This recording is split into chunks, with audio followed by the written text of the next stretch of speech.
Hi again. So part 2 of my Nürburgring GranTurismo 6 muscle car tuning video thingy.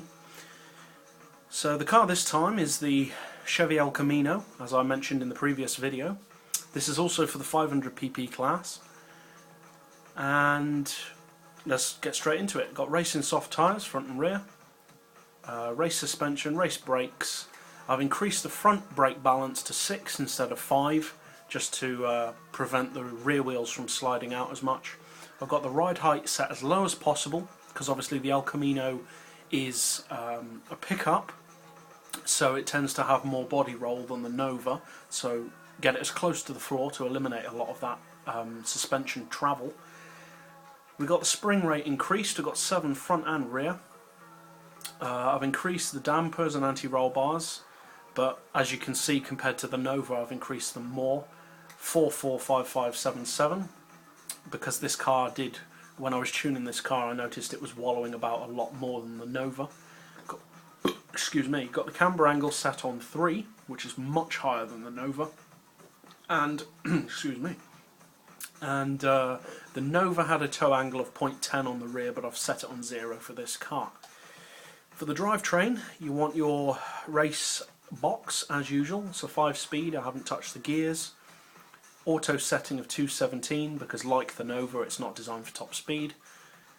Final drive 3.3, so slightly higher than the Nova to try and improve its acceleration, because obviously this car carries its weight in a more disadvantageous way than the Nova does because of being a pickup.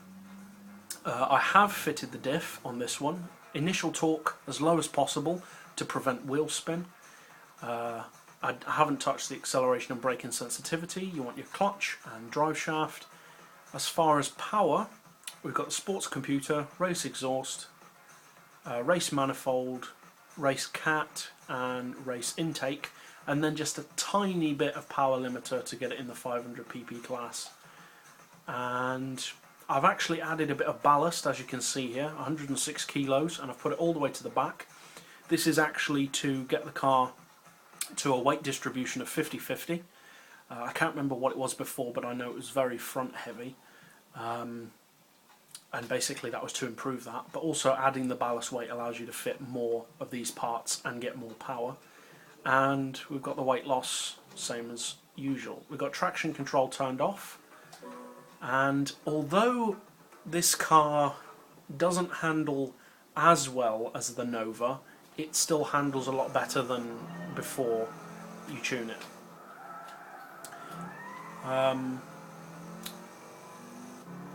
Visually, you know, like for the boot lid cover, you can do whatever you want there, really. That doesn't affect your performance.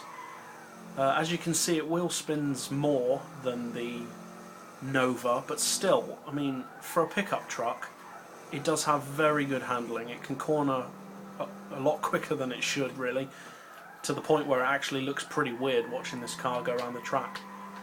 Makes quite a nice drift car as well, actually, mainly due to the fact that GranTurismo doesn't allow you to widen the tyres, which is stupid. But there you go, that's how to make your... whoops. As you can see, it's more flighty than the Nova, puts its power down in a bit more of an aggressive manner.